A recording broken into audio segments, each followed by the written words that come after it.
Welcome to the latest video, and in this video we're going to touch on the GROW model.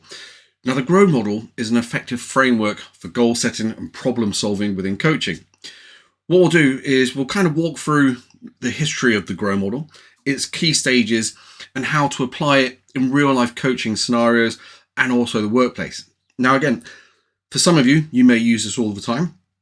So for some of you, you may not have been exposed to the GROW model, but we'll walk you through it and see what you think. Also, I'd be really keen to see your experiences if you've used the GROW model, how it works, how it doesn't work, just to get some comparison and to see what you think. Again, hit the subscribe button, hit the bell icon and give it a thumbs up. Really helps us to grow in our infancy stages. Now, the GROW model was developed in the UK and became widely popular in the corporate coaching in the 1980s and 1990s. So you can see it goes back quite a long way, and it was influenced by Tim Gallwey's inner game method. Me personally, I prefer the inner game of golf to the inner game of tennis. That's purely because I can relate more to golf. I would recommend, if you haven't read it, have a read of Tim Gallwey's inner game method, where it talks about what's happening within the brain from a self-talk perspective. Absolutely fantastic book. And I think we may touch on Tim Gallwey's inner game at some stage as well.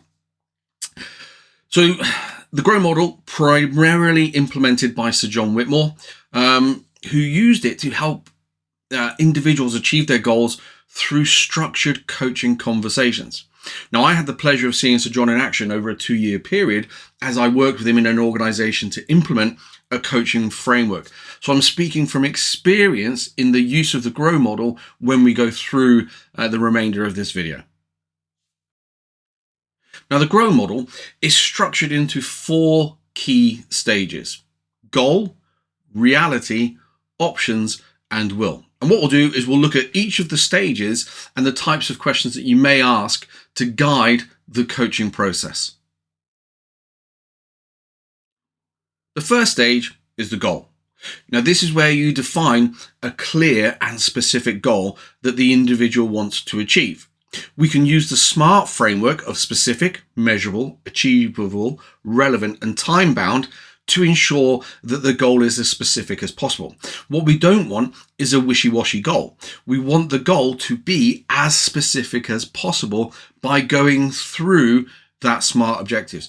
And again, a number of you will have seen how to use the SMART in other things. So the SMART is familiar to a lot of people, but we can really dig down and make sure. Now, if we apply the SMART at any stage it doesn't work, or the goal is not SMART, then we shouldn't use the goal. Now, if you think about it, apply that to KPIs that you may have been given, targets, objectives, whatever you're doing in life. If you apply that SMART to your goal and it's not working, then perhaps maybe you need to look at changing the goal. So by asking questions like, what do you want to achieve? How can you make this goal more specific? When would you want to achieve this goal? If you were to achieve it, what would it look like? What is the measure of this goal and how are you going to achieve it? Are examples of some questions that you may want to think about asking. Next, we move to the reality. And here is the focus on reflecting on the current situation. It's important to be objective and really take stock of what's working and what's not working. So in essence, the reality is, where are you now in relation to the goal that you want to achieve?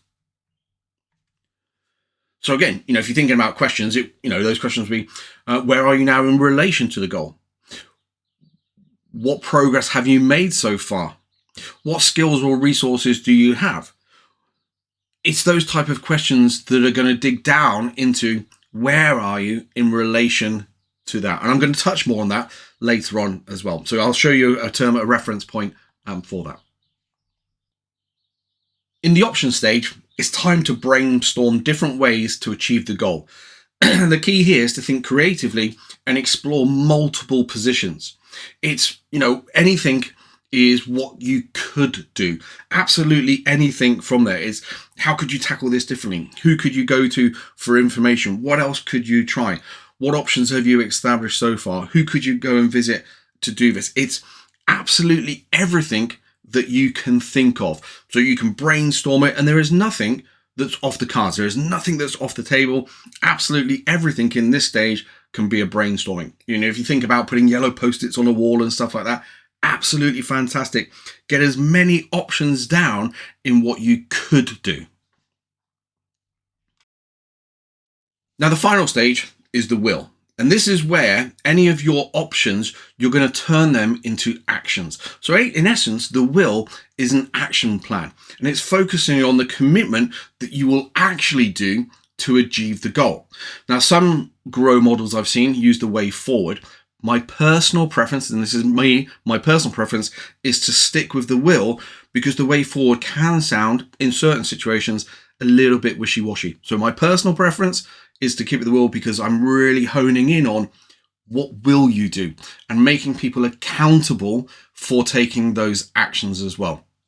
So it's really focusing on, you know, when are you going to start, when will you see them by, timings, absolutely everything. You're absolutely going to pin down an action plan based on all of those options that you've gone through as well.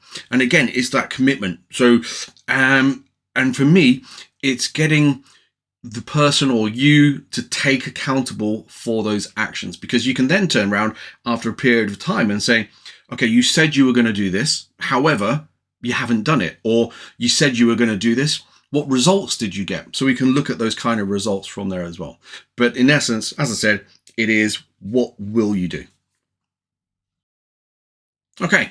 So in essence, really, if you think about here is the goal and here is the reality, you could almost place that on like a gap analysis. You know, you're doing an analysis with a gap. So for example, if you're starting the year and you're talking about what a performance or your performance for the year from a KPI perspective, if you've got a KPI target, where are you now in relation to the KPI target? And that's your gap analysis. What you can now do is go through all of the options and produce an action plan on how you're going to achieve that objective of the KPI. So you can see that's something that you've probably done already or you're familiar with. What we've done is we've placed the grow model on top of an action or a target that you've got in the workplace so that it can help get the results. Because when we're talking about coaching, particularly for performance, it's about results. It's about the return of investment from getting those results. And therefore, for me, the grow model is almost like a primary model that I can place on top of other things that I'm doing as well. So again, KPIs, objectives, absolutely everything. If there's a goal somewhere, I need a reality. Where am I in relation to that goal? And then I can go through the rest of the grow process.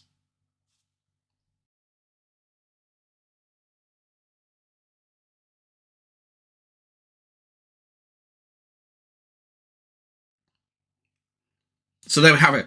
The Grow Tool is a powerful primary model framework for goal setting and coaching.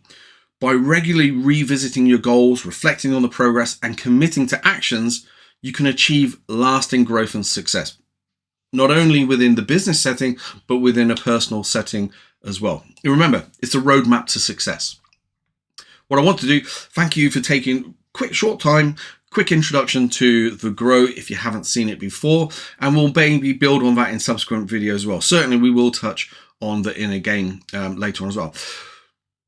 It also, I think for me, is if you go through the process and you have an action plan at the end of it, it will give you confidence that you can achieve those goals. Okay, so those goals become meaningful and you're then becoming empowered. If you're working with teammates or people in your workplace or even at home, it means that you have more confidence to achieve what you need to achieve as well.